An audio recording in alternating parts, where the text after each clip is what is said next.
conferences, so we'll start the show. Welcome back. So we have a new homework that is not quite ready yet. Because it's not quite ready yet, I moved the deadline to be the end of next week because it was supposed to be on Monday, so you have a little extra time. I've also figured out a workaround to the problems that I had. So I'm going to set it up as two different homeworks, which you can choose to do one or the other in Stata or SAS. That way the correct answers will be the correct answers within that program. So it's not done yet, but that is what I intend. So I will let you know as soon as that is ready. In the meantime, we have a quiz to go over today. So how about we do that? So anyone who's just arriving, please have some candy. Harry, do you want some candy? No? You're good? Okay. You need a candy break throughout the class, please help yourselves. Emily, did you get some candy? Yeah, you good? Okay, all right. So here is a first question. You are reviewing a manuscript submitted for publication examining student-level predictors of student-level outcomes. Students are sampled from approximately 20 schools. At the beginning of the results, you find this phrase. Preliminary analyses use multi-level modeling to handle the dependency of students nested in schools. However, because we did not find any school-level predictors to be significant, this indicated that single-level regression would be sufficient. So how do we respond? So most of you, I read your responses, settled on if we're to vote on cool or not cool. Most of you settled on not cool with some sort of rationale. So what is the problem in this reasoning? What'd you write down?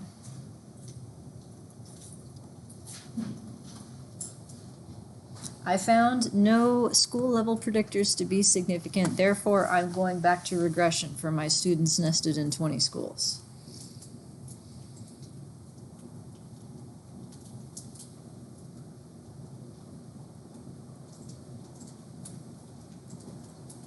What do you think? Inaccurate standard errors. Inaccurate standard errors for your student level effects? Yeah. Why would they be inaccurate in a single level model?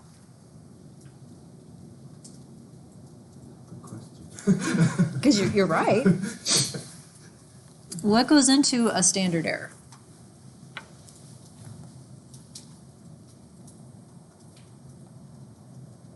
Sample size, the variability of the predictor, so it stays within the same scale, and one more thing.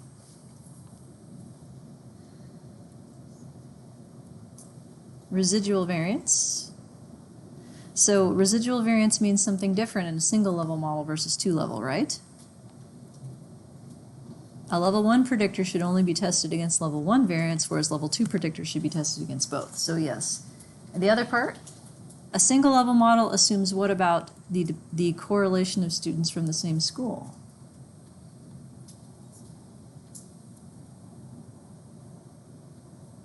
What does regression assume about its cases, the residuals for its cases specifically? Single level models more generally. Independent, yeah.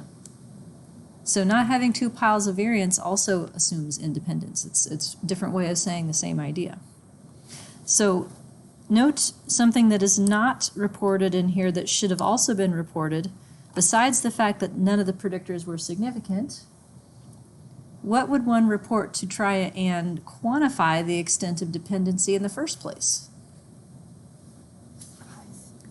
ICC, right? So that would have been good to report. Because whether or not there is school variance in an outcome, and whether or not the variables you've collected can predict that school variance are two different things. Right? I could have an intra-class correlation of 0.8 and have it not be predicted by anything. Does that mean it's ignorable? Oh no. Now also, what are the odds that you would find a school level predictor to be significant? Besides effect size, what else goes into significance testing?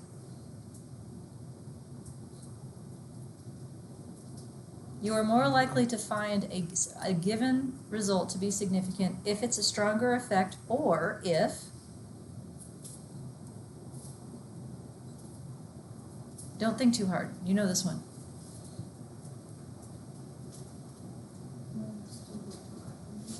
-2 log likelihood is an indirect function of what I'm thinking of. What determines if you have a correlation of 0.3 whether or not that correlation is significant against a null hypothesis of 0? Standard error, which is a function of,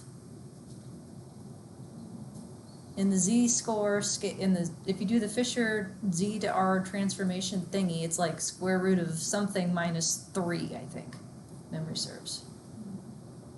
Or if you could do the t-test for your r, what goes into that?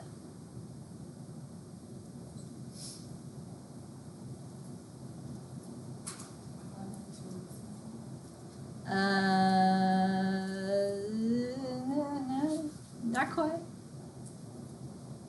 What determines whether or not a correlation of 0.3 is significant? As an example.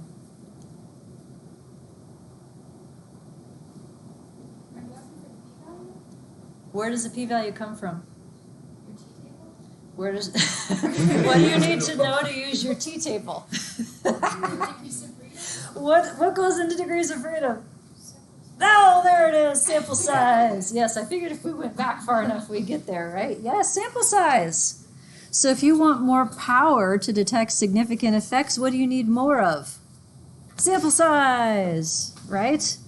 So if you want power to detect student things, what do you need more of? More students. If you want power to detect school things, what do you need more of? More schools. How many schools do we have in my story? 20. With 20 schools, you don't have much power to find anything. So the fact that they didn't find anything could be lack of power. It could be that they didn't collect information that was related to the school level variance and the outcome, but none of that has any bearing on whether or not they should use a multi-level model. They should, so long as there is any dependency whatsoever. By not including it, they are having effects of switching, right? Is that here? That's another problem. Okay. So yeah, to the extent that there is variance in Y between schools, that variance in Y is predictable by variance in X that is between schools. So if you don't allow for that possibility, you're estimating smushed effects of students. If there really is no variance in Y, then smushed effects aren't a problem. But that seems really unlikely. And what happens to the intraclass correlation, the intercept variance, as you add level 1 predictors to a model? What happens as level 1 predictors are added that explain residual variance? What happens to level 2 random intercept variance? Goes up. So the conditional intraclass correlation can be higher than the unconditional. So for all of those reasons, nope. Are you saying that SCC is higher when you add variables to the model? Yep. Okay. Level 1 variables. Because what happens is that the between group variance that is given on your output has been corrected for the amount of variance it thinks is because of chance. So it takes the observed between group variance minus residual variance divided by level 1 sample size. And that's your corrected. So if you reduce the level 1 variance, it looks like your level 2 variance goes up because there's less to correct it with. They're yoked together in that way. And so your intraclass correlation after including predictors can be different, can be higher to the extent that your level 1 model is good, but your level 2 model stays the same, or it doesn't work very well. So doesn't it go down though if you're adding in both your level 1 and level 2 variables? It can. If you're adding in level 1 and level 2, then both should go down. You may not see the increase in level 2 if you're adding things at the same time. So it may be a net reduction, but if you don't put anything at level 2 and you add level 1 predictors, level 2 variance goes up. which means intra-class correlation goes up, which means design effect goes up, which means it gets more wrong to run a single level regression.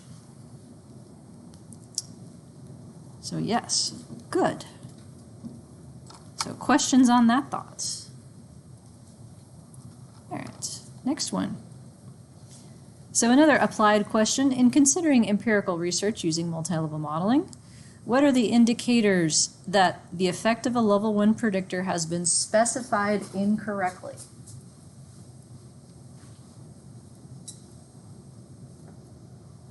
Lots of good answers to this one I read today.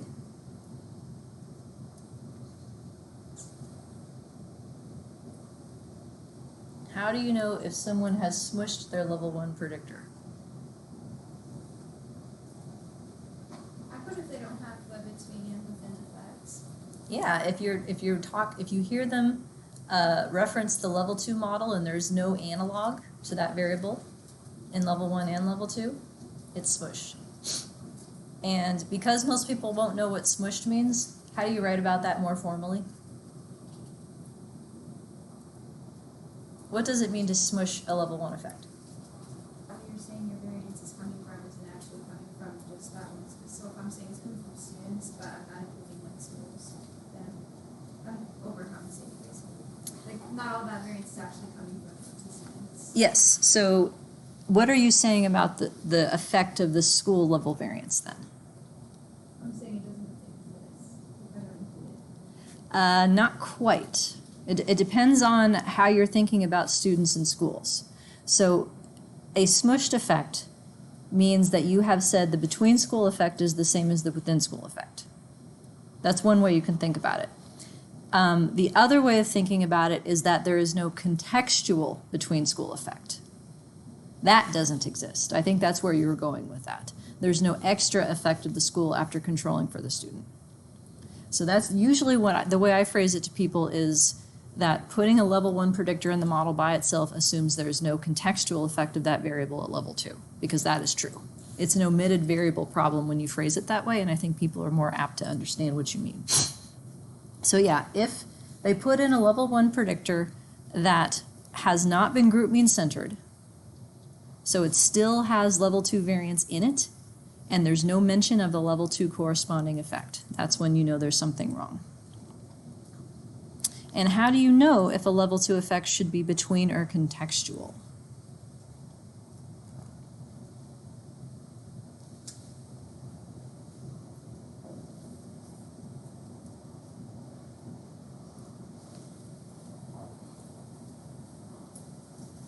So assuming that someone has followed the right procedure and specified the effect of a level 1 predictor at level 2 and level 1, meaning they've put the level 2 mean in the model, how do you know how to talk about the effect of that level 2 mean? What determines whether it's between or contextual? Centering does. Okay, so which is which? The between effect is when you center, like grouping centering. Yep. But if you don't have the, like if you only have that but not the within, then that'd be contextual. If the between effect goes with group mean centering at level 1, contextual goes with not group mean centering at level 1. So grand mean centering or leaving it uncentered. Anything to where you're not partitioning the variance in the predictor ahead of time, the level 2 effect is contextual. If you partition the variance ahead of time, the level 2 effect is between. And that holds in latent variables as well as observed variables. Good. Last one, you knew this one was coming.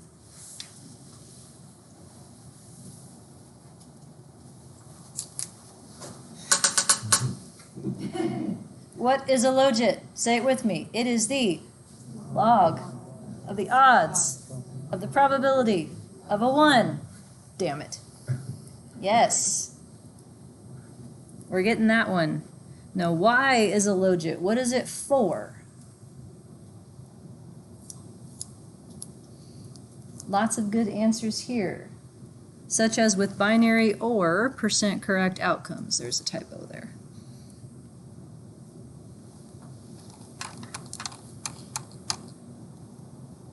I'll fix the typo while you guys think about it. Binary or percent correct outcomes. There we go. What is a logit and what is its purpose? It's a log of the odds of the probability of a 1. It's a link function. Why do we use link functions such as logits? I'm wondering if my answer's wrong, but I talked about how it's so that you can measure it like on a probability scale where you don't have a limit, like that zero limit range. So it's basically shaped like an S, and the use for that would be, for example, if you had a non-binary outcome that you were turning into a binary outcome, for example, it's a cut score, proficient or not proficient, Mhm. you wanted to measure the probability of getting one or the other.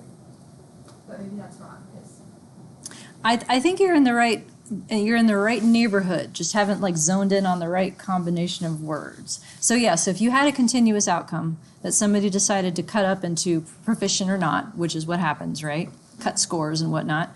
So then it's binary. So you are either like not proficient, which is 0, or proficient, which is 1. but it's also for predictive, like to predict. Mhm. So you can compare, basically, that was the thing where we said for every unit change in some variable, your logit increases by some amount. And then you go to the issue where you don't know what logit is. Mm-hmm. And so you want to translate it back into probability.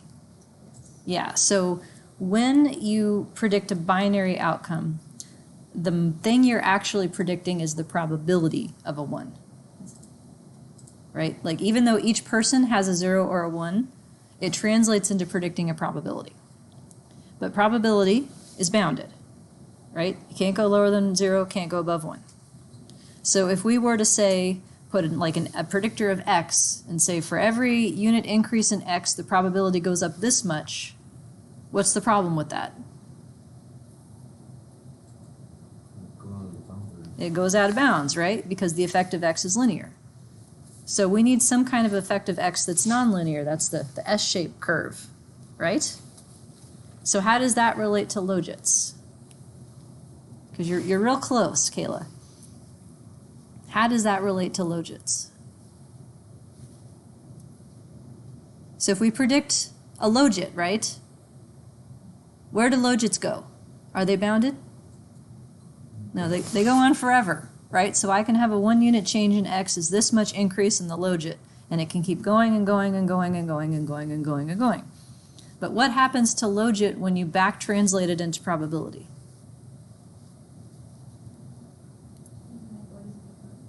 Uh-huh. Does it go out of bounds? It does not go out of bounds. So like a logit can keep going forever and ever. It will never get past a probability of 1 or 0. It asymptotes. So that means that what we can do is predict the logit directly with the linear model. We can use a nonlinear transformation to go back to probability from logits to get us the predicted outcome on the probability scale. And it respects the boundaries. Now, does that make sense? Does that help? Yeah. Okay. The same thing is true of percent correct, right? In that case, the thing we're predicting is percent correct, but it's governed by the same idea as 0 or 1 because you can't go past 0% or 100%. So that uses a binomial distribution instead of Bernoulli, but a logit is what's used to predict that. The step I was missing in explaining it was just the part about going back to probability, and that once we do that, there is no limit that we had before. Is that the part I was missing? We predict, a logit is a transformation of the predicted outcome. That's the part, I think, because it's not the actual outcome, it's the predicted outcome by the model. So at the end of the day, we're still predicting 0s and 1s. The predicted outcome of a 0 and 1 is a probability. We can't predict probabilities directly. We predict them indirectly through logits, because logits respect the boundaries of probabilities. So can I show you guys something from a blast from your past? You guys take, let's say, I'm going to go with intermediate statistics, or TA for them maybe, so maybe it's not so much of a past. So this is my 6242 class, the competitor to intermediate right now. But I'm funner, as you might imagine. I have an example of R to Z in here. This is where at first we start talking about what nonlinear transformations mean. This was the very first time that they saw something that looked like a logit. So how do you know if a correlation is significant? Well, you can ask for the t-test that goes with it, which is right here. R times the square root of sample size minus 2 over 1 minus r squared. But if you want to make a confidence interval around r, right, you have to be able to have a confidence interval that understands that correlation can't go past 1 and it can't go past -1, right? So let's say that I had a correlation that was estimated as like 0.99. Could that happen? It could happen. Actually, it did happen because I have this fake data right here where it happened. I'll go back to my points. But anyway, yeah, here it was. It happened. So how do I make a confidence interval around a correlation? Well, I need to transform the correlation into a metric that can keep going. That's what the Fisher's R to Z transformation does. I remember learning this like a million years ago and being like, okay, I don't know what the hell this is for, but I'll do the math. Well, it's an example of this. So here is the nonlinear transformation. So it takes an R, which is the gray line here that's bounded between -1 and 1, and it stretches it out because Z can keep going forever and ever. So you figure out on the Z scale what the standard error should be. Then you get the Z version of your confidence interval, and you back translate that Z into R's. It's like logits, except that it's Z, so it's probity. Yeah, it's not exactly probit. I'm going to call it probit E. But yeah, it's the same sort of idea, where we're taking this metric that's bounded and stretching it out to do things with it. So, blast from your past. Where are we? We're here. So, Loggia is one that we did. Probit. Remember the difference between Logit and probit? No? That's fine if you don't. I appreciate honesty. They differ by scale. So another way to take a probability and turn it into something that's unbounded is to turn it into a z-score. You can get the z that corresponds to the area to the left of that probability. That's probit. Ogive, as it were. So the difference between probit and logit is 1.7. There are two ideas on the same thing. The only other one that I think we'll see in the example next time is log. Like natural log. That one is for outcomes that are bounded at 0 but not on the positive side, such as counts. Because logs take the 0 side and stretch it out forever. So these are all examples of link functions.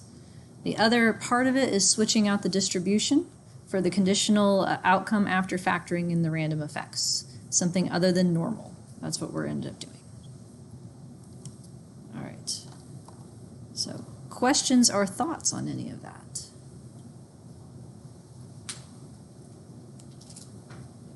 You guys need some more candy? No? Come have some if you want. Well, if not, then I will head into, not estimation, not ready for that yet. We're going to predict free lunch status from math first. You cool with that? Why not? So I told you this example was dumb. Theoretically dumb, but it works. And we already have the data, so it's less new things to consider. So this is example 5A, predicting a binary outcome in students nested within 94 schools. So we went over the descriptives last time. We also looked at empty models, but that would be a lovely place to start. So the first model that I estimated using Glimmix in SAS as our new thing here, and ME Logit in Stata, is I am on page 3 of example 5A. Sure. Empty means single level model. So do you know what it's called when you predict an outcome where you assume the residuals are independent and that you're using a Bernoulli distribution and a Logit link? You've learned this before as something, I bet. Did you take correlation and regression? I think they cover it in there. What am I doing? What is it called? Single level model for a binary outcome. Something regression. Logistic regression. Yeah. That sound familiar? Yeah, maybe. Come back next semester if not. I've already got 9 people in that class. I'm very excited about that. That means I get to have it. Because you know the dean's cracking down on tiny little graduate seminars. We're supposed to get like in trouble. We don't have at least 8 people. So yay me, I get to have my class. But yeah, this is a logistic regression. It's an empty model.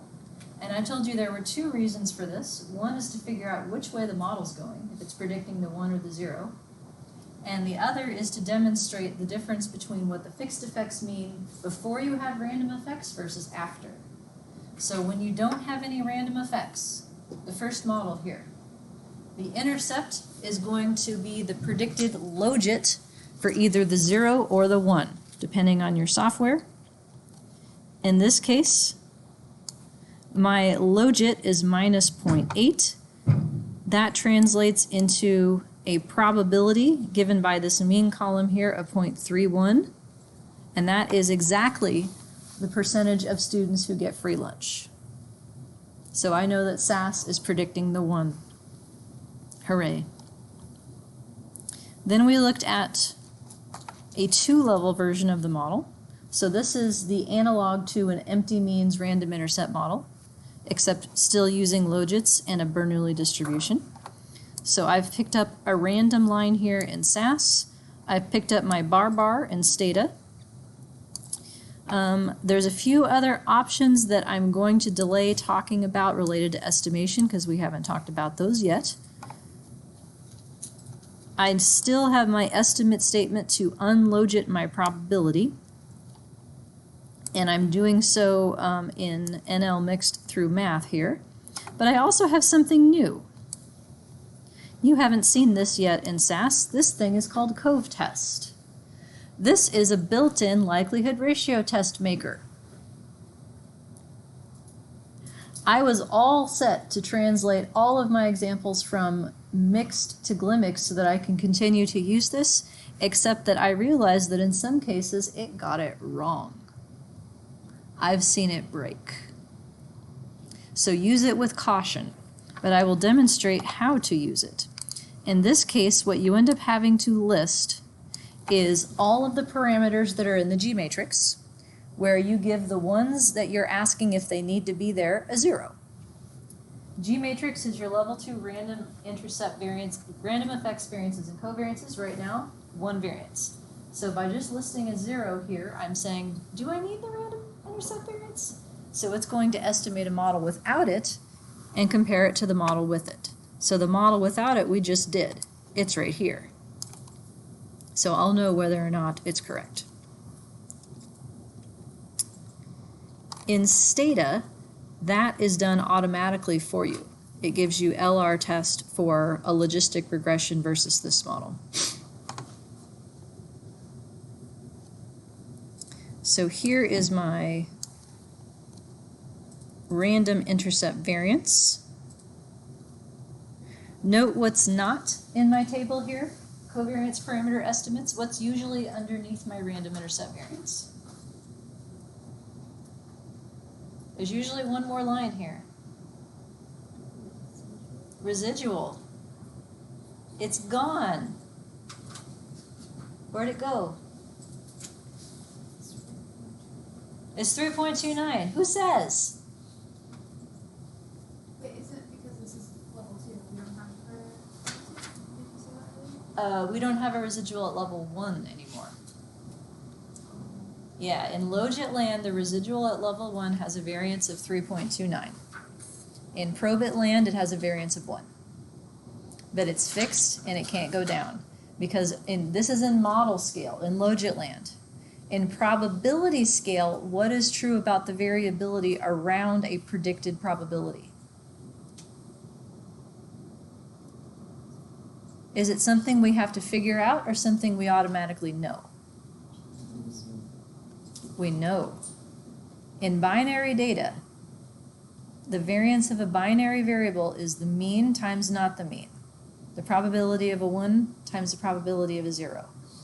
So if I have a predicted probability of 0.5, I know the variance around it is 0.25. If I have a predicted probability of 0.8, I know the variance around it is less. It's 0.8 times 0.2. So in probability scale, the residual variance around a given probability is not only determined, but it's non-constant. In Loggia scale, we just sort of wave our hands and say it's constant and it's 3.29 and it can't change. So the intra-class correlation that I'm computing here is in Loggia scale. So 37% of the variability in free lunch has to do with what school you go to. And the mean here, the average probability of getting free lunch has changed from 0.31 down to 0.24. Do you remember why?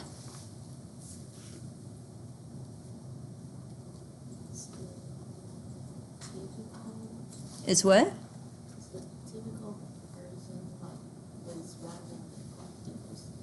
It's when the random effect equals 0. Yes. So this number is a translation of the fixed intercept, but the fixed intercept has a specific definition. Do you remember the words? It starts with a U. Blank specific. Starts with a U, then an N, then an I. Unit, yes. Subject specific or unit specific, you'll hear those terms used. It's the idea that this fixed intercept is specifically the intercept for a school with a random intercept of 0.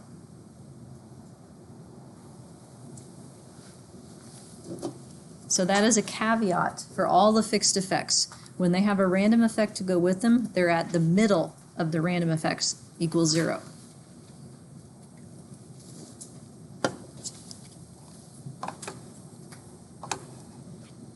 This box right here is new.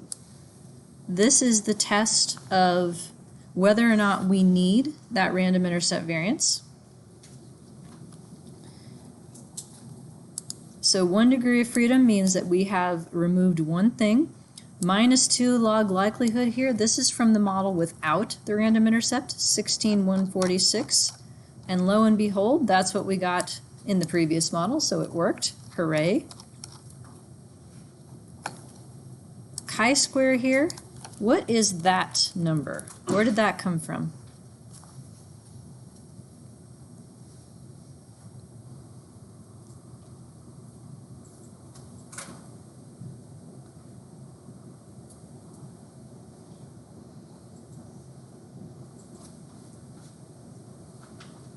How do we test if we need random things, folks?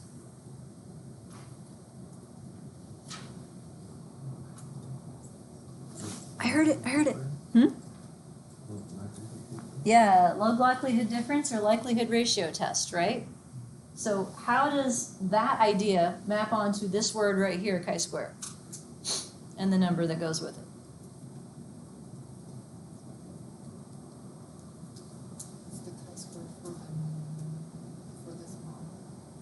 It's the chi-square for the model, not quite. Say one more word. Model comparison. Model comparison, yeah. This is the difference in minus 2 log likelihood. Differences between models in minus 2 log likelihood are supposed to follow a chi-square distribution, and so that's why the difference in minus 2 log likelihood is often labeled as a chi-square. And then note MI, here it says the p-value is based on a mixture of chi-squares. So it's giving you the correctest p-value in this case. And I want to say that Stata does too. Let me look at the Stata output for this one. This is 5A, I need that one. Goes with this one. Let me see. So Stata folks, if you're listening at home, I don't want to leave you out. Here's model 2. Yeah. So model 2 does the same thing. LR test versus logistic model chi-bar. So this is Stata's version of that same result from Cove test, where it's giving a likelihood ratio test against just a plain logistic regression, which is what you get if you take off the random intercept variance, and it calls it a chi-bar with a mixture of 0 and 1 degrees of freedom as opposed to a chi-bar square. So same idea. There we are. So Yeah. for the GLM, I can do it in glyph mix and use identity link Yep. to obtain this p-value. Yes, you can. And I was all set to do that for all my examples, but there were a couple times where it got it wrong. And that gave me pause. And I still don't know why it sometimes gets it wrong, but it has before. So I just don't trust it. It's still kind of in beta. I'm guessing for normal models, though, it would be less likely to do that than for anything with a link. All right. You can also do random effects confidence intervals to describe the variability in the random intercept. So this is an order of operations thing here that's important. So I took the fixed effect as the center of the interval, and then 2 standard deviations of the random intercept variance. That works out to be these quantities in logits. If you back translate each of those endpoints into probability, then you end up with 2% to 83% is the proportion of students who get free lunch according to the variability of the random intercept around the fixed intercept. And as part of your handouts, I gave you an Excel sheet by which I did all of these calculations. So that's in there as well. Okay, so let's look at some stuff. So I am adding a level 2 predictor for school mean math. I'm doing this for, in terms of order of predictors, this is different than what I would typically do, but I'm doing it to show you what happens to the variance components. So I'm adding these things one at a time so you can see more clearly. So I'm adding school mean math. I have centered it at 50. So this is per 10%, or excuse me, per 10-point increase in math is the way this is scaled. And I have asked for 3 different predicted outcomes for different levels of math, as well as the slope by itself to show you a mistake that I commonly see people make and hope to prevent you from making it. Do I have your attention? Yeah, things not to screw up with logits. You cannot unlogit a slope. I'll let that sink in for a minute. You cannot unlogit a slope. So I'll show you what I mean by that, making SAS demonstrate. I also have a pseudo R-square macro for generalized models. I put that in the example SAS files that go with this as well. And I'm doing the same thing for these estimate statements in SAS using margin, or Stata using margins. However, they don't provide the same result. So let me show you what happens. So here is my solution for fixed effects in logits. So my intercept, minus 1.4. That's the predicted logit of getting free lunch for a school that has a 50 on math.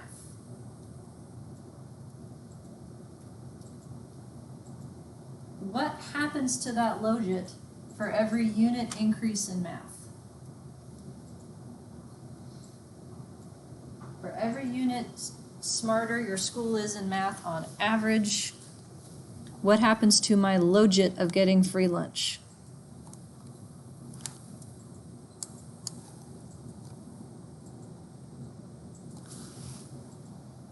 Does it go up or down? Down. The logit of getting free lunch goes down by 1.4 per unit school math. So this is exactly the same way you would talk about any set of intercepts and regression slopes. You're just talking about it as predicting the logit. P-value significant. Great. If I take that logit slope and unlogit it, if I take the log part off, that works out to be this odds ratio right here. So the odds decrease for every, I can't say for every anymore. The odds decrease the smarter your school is. It's multiplicative. And so this is the point where someone would say, what the hell is a logit again? And I would do this, and I'd be like, never mind. Let's go to probability. Did you say that was the unlogit of the slope? Or you can do that so you're doing it wrong? If you take the slope and take the log part off. So it's not all the way unlogited down to probability, but just, what do you call it? How do you, exponentiate? Is that right? Take the log off. Yes. If you exponentiate this slope, you do get an odds ratio, and that's okay. But you can't all the way unlogit a slope into probability. Now, what does that mean? Let me show you. Intercept, if math is 50, is this middle line is my reference, okay? So that's my intercept. If I go 1 unit in math in either direction, the slope coefficient in logits is the difference.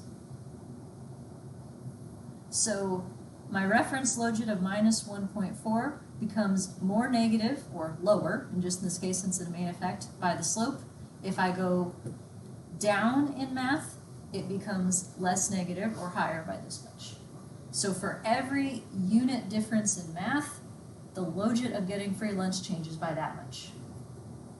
If I wanted to show what the predicted rates of free lunch would be for different kinds of schools, I'd want to take these predicted logits in the estimate column and inverse link them, meaning unlogit all the way back down to probability.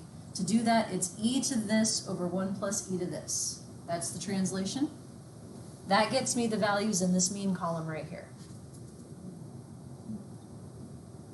So a logit of minus 0.02 corresponds to a probability of 0.49. A logit of minus 1.46 corresponds to a probability of 0.18. A logit of minus 2.9 corresponds to a probability of 0.05. Okay? Now, what do you notice about the distances between those three numbers? Are they equal or unequal? They're unequal. What about the distance between these three numbers in logits? Equal. So this is what I mean by unlogiting a slope. Even though it will do it for me, like if I take this slope of minus 1.4, I can try and translate that number into probability. This 0.19 is what happens. But you can't say for every increase in math, your probability changes by 0.19. It doesn't work that way. So what you have to do is create predicted outcomes from the slope, then unlogit those predicted outcomes. Order of operations matters. And to unlogit a predicted logit, it's e to the logit over 1 plus e to the logit. That's what SAS is doing for you when you give it this mean column here, and it's also giving you a new standard error.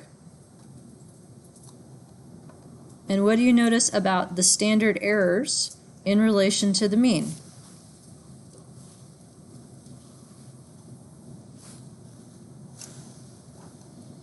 Mean close to 50-50 has the highest standard error.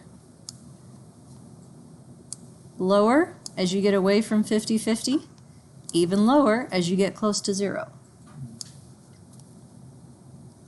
So the variability around the probabilities is determined by the probability and shrinks as it gets closer to 0 or 1. The standard error reflects that property.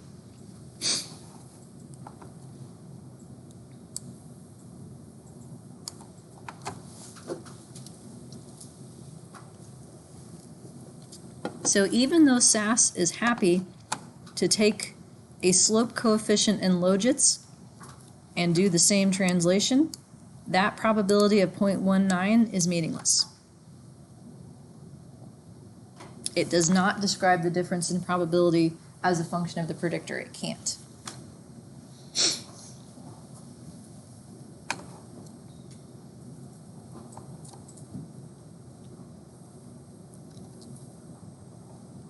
So an effect size for this coefficient would be an odds ratio. You can give that number, which is the logit exponentiated, or you could talk about it in terms of pseudo R-square. So in the previous model, the random intercept variance was 1.95. In the current model, it went down to 0.77. That is a reduction of 61%. So 61% of the reasons why some schools have more kids with free lunch is because of the school's level of math ability.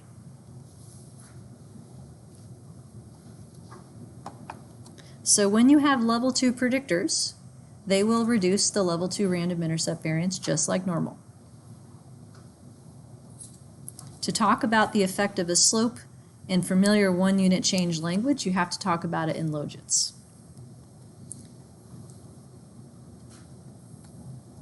Okay, how are we doing? Now what's going to happen if I put in student level math?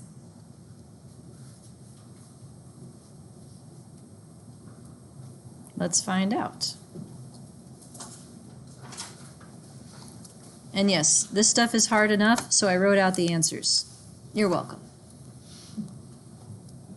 Just remember that when it's time for student evaluations, how much I love you guys. And I give you candy too? I am shameless. So model 4, a level 1 fixed effect of group mean-centered student math. So, subscripts, KS, kid in school. Why? Because IJ doesn't have to be the rule of the land. So I'm adding beta 1 for kids math, subtracting school mean math, adding a new fixed effect. So in theory, what kind of variability should a new kid predictor explain? Kid variability or school variability?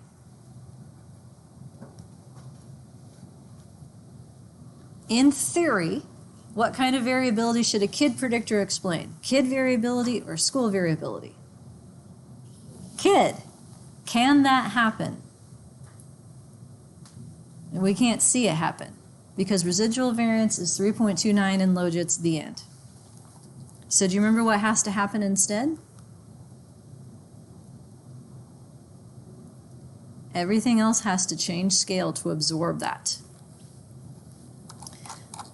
So here's the previous numbers here. For instance, random intercept variance of 0.77, school math coefficient of 1.4,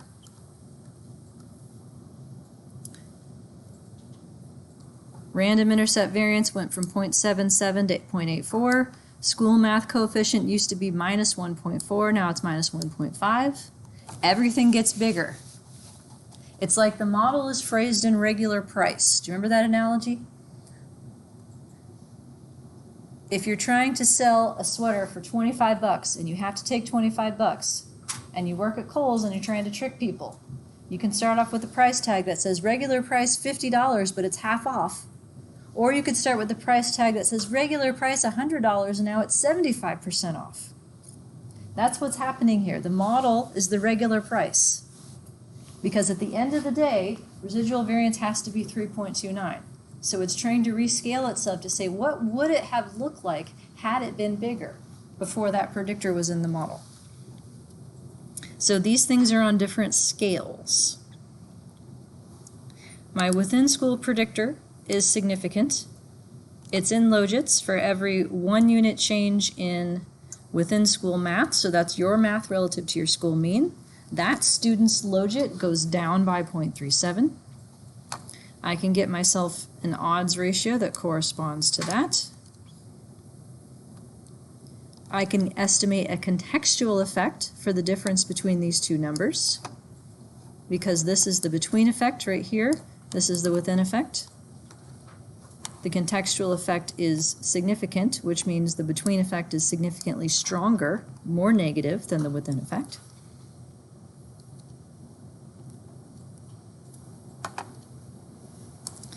And there are two different ways that you can test whether or not those two effects together help the model. The way that I had demonstrated when we used Remel was to do contrasts. Do you remember these? These are what's known as multivariate wall tests, more generally.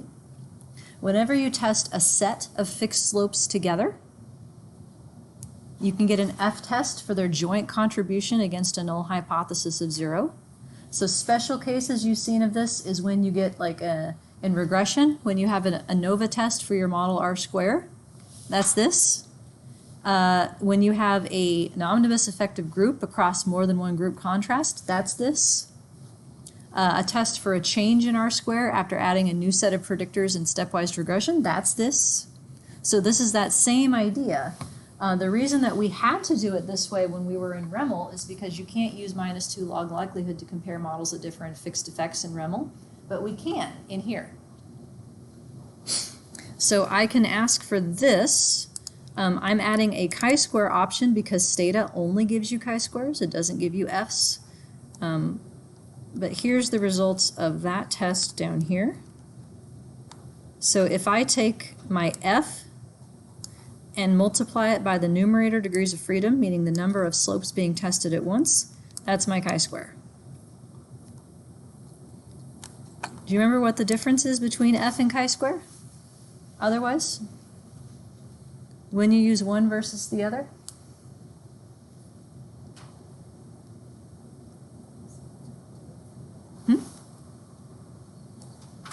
I'll give you a hint. It's right here. Yeah, chi-square is asymptotic, means it doesn't have denominator degrees of freedom, and F does. Otherwise, they do the same thing. So Z squared is chi-square, T squared is F. So in this case, given denominator degrees of freedom of like 13,000, it's no surprise that they agree. You can also do a -2 log likelihood difference in this case, and that agrees pretty closely with these results as well. So they get closer the greater your sample size. So the multivariate wall test is more general, but you can also do -2 log likelihood differences. Random effects. You guys know how to do this. The only switch in adding whether or not we have a random effect of within school math is getting SAS to do the dirty work for us. So these two lines right here, in Stata it looks the same as usual, LR test. But in SAS, Cove test has two different values in it. If you put a period there, it means leave it alone. If you put a 0 there, it means pretend it's not there and tell me what the model fit would be without it. So .00 is the order in which the covariance parameters table lists the random effect variances and covariances. So you're used to seeing it look like this. UN11 is the random intercept variance. 2,1 is the covariance between the random intercept and slope, and 2,2 is the variance of the slope. So this order is what the ordering in this statement corresponds to. Dot .00. So dot means, okay, take this random intercept variance and leave it alone, but zero out these two and tell me what the model fit change would be. So it's functionally estimating two models at the same time. It's estimating the model that you specified as well as the one that is implied by zeroing out certain random effects, variances, and covariances. So it's zeroing out anything that has to do with within school math to do the -2 log likelihood difference.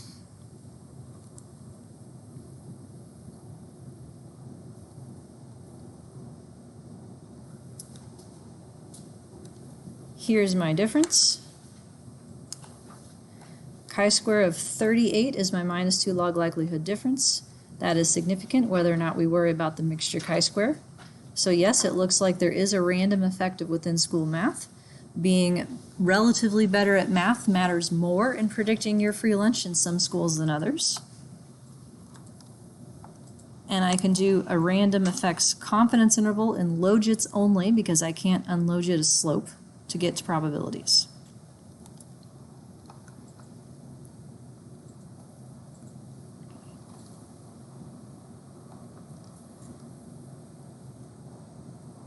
So right now then, in our model, we have two different kinds of variability. Variability in school intercepts, variability in school within math slopes. Just as I did in the previous example, I'm going to use the school mean math as a predictor of the variability in within school math. And in order to do so correctly, I have to allow for the same moderation at level 2, which results in a squared term. So I'm examining school mean math as a moderator of both the within school math effect and the between school math effect. Adding a contrast to test those two new interaction terms together, asking for contextual main effects and interactions, as well as changes in variance accounted for.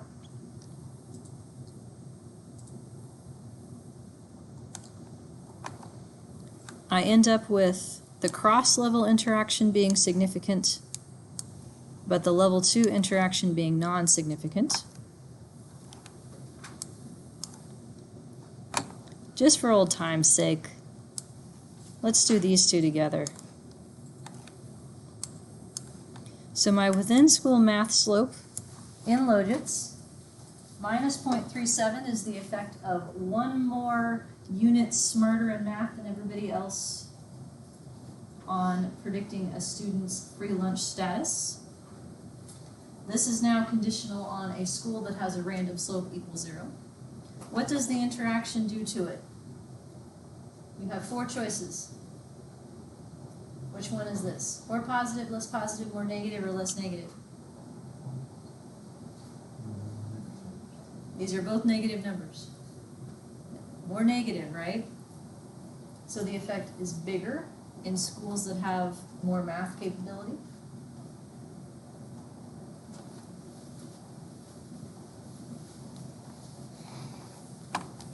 Which variance component should this cross-level interaction have explained? You've got 3 choices: student residual, school intercept, or school slope.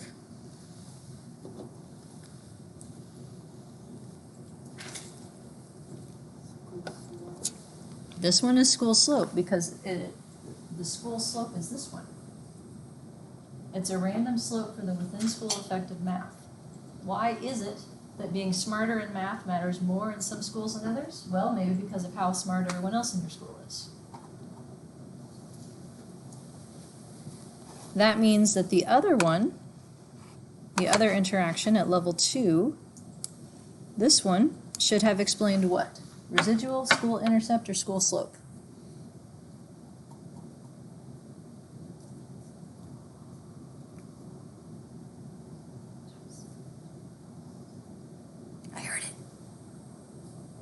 I heard it. Someone's whispering.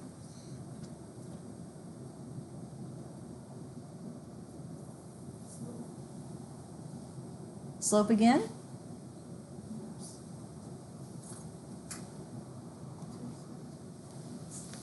So it can only be slope if it has the variable in it that the slope is for. So without within school math, it can't be that. Now these are both level 2 things. So intercept at level 2 or residual at level 1? Intercept, yeah.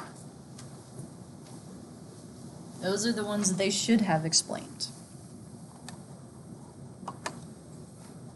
And the intercept actually went up instead. Not too surprising given that this is a non-significant result. And slope variance went down about 16%. And I made a picture, I think. Yeah, I did. That shows those results. So here's what I wanted to point out in addition to all these words. I'm trying to fit them both. Yeah. So how I made these charts, by the way, is in Excel, so you could see all the calculations. Order of operations matters. Let me get out that to show you. It's 5A.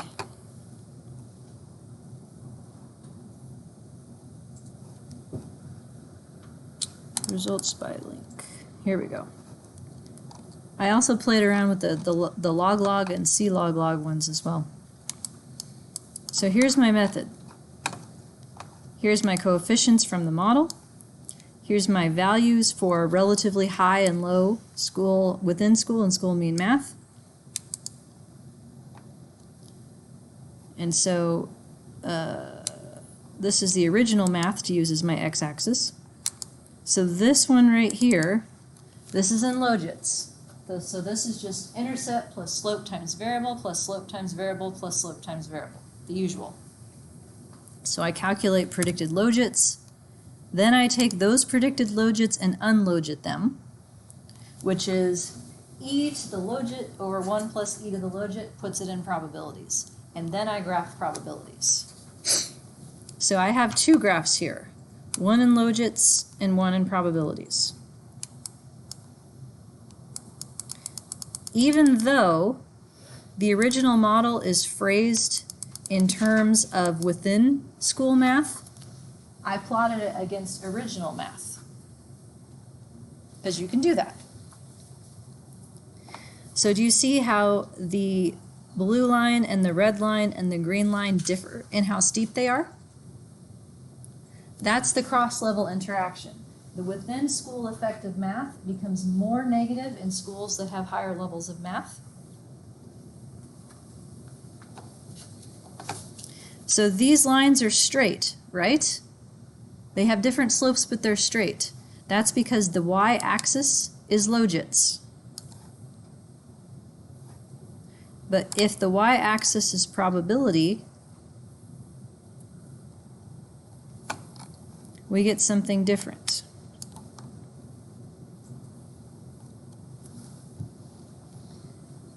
They start to bend a little bit. So the interaction actually looks way more impressive in probability scale, because equal distances in logits do not translate into equal distances of probability. So if I were to make these sorts of charts with only main effects, it might still look like I have an interaction in probability because of this difference. So just beware when you're plotting results. You can miss interactions or imply them because of differences in logits and probabilities. So it may be helpful for maximum clarity to give you both.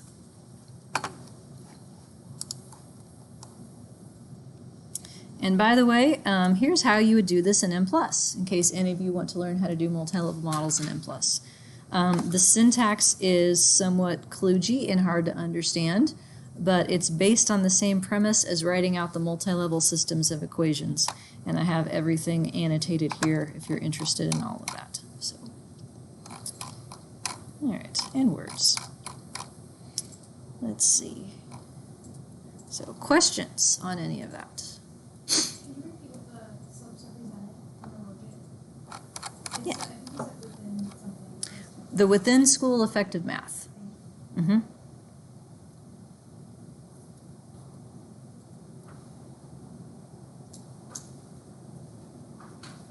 Yep. So the within school effective math is stronger, is more negative in schools that have higher average math. That's the cross-level interaction. But the extent of the interaction term looks far more impressive in probability scale. But that's an artifact. The model is in Logits.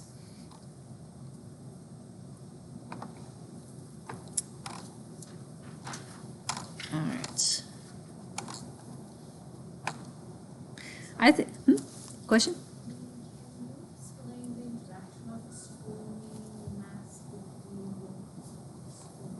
with Sure. Sure thing. All right, so we start with this one. So this is a quadratic effect because it's a variable times itself. It's necessary to allow the between level effective math to vary by school mean math as well as the within level. What it means is that this main effective math is now conditional on schools that have a math of 50 when this variable is 0, right? The same as the rule is in any interaction. So this is the slope instantaneously at schools that have a math score of 50. For every unit higher math, their logit goes down by 1.5. What the quadratic does is the same thing that any two-way interaction does. It can make it more positive, less positive, more negative, less negative. This is a more negative. The only catch that you have to remember is that it makes it more negative by twice the quadratic coefficient. So it makes it more negative by 0.12-ish per unit school mean math. In practice, how you would see that in the graph, let me get back to Logits over here, is that, let me get over here. These lines are very slightly not equidistant. It's hard to see because it's such a small coefficient, but it's like the difference between these schools would grow the more math you have.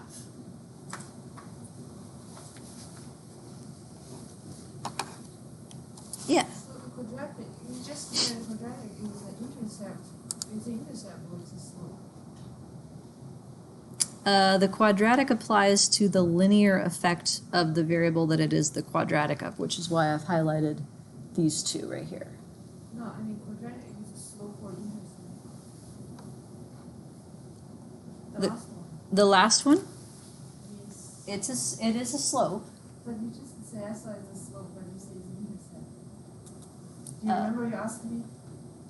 I say it's a slope. You say a slope again? Okay, so did I say something wrong, or am I not being clear? Because I'm happy to try and fix it if I misspoke, either way. The later in the day it gets, the more the logit of misspeaking increases. It's just you asked me if the quadratic is a slope or intercept. I say it's a slope. When you say slope again, you say it's an intercept. And now you say it's a slope. I just want to clarify it's a slope or intercept. This is a slope. The way it shows in the picture is a difference between the lines being not equidistant. I think she asked a question like you asked way before, like what which variance explains. Oh, that's what we're talking about. Which variance is explained by the quadratic? The intercept variance, not the slope variance. Intercept, right. Yes, the one above it is explained. It explains the slope variance because it is the slope of within school math. Okay.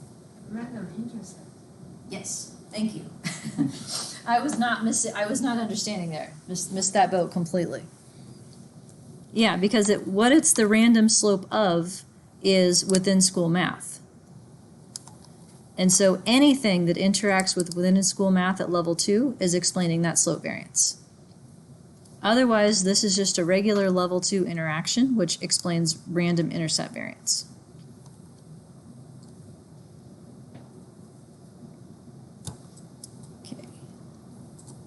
Other questions? Well, then it looks like we've successfully put off estimation for another day. So good work on that. We will we'll talk about that and count data then next time, I think. I will let you know as soon as your homework is up. It's going to be about Logits. No surprise there.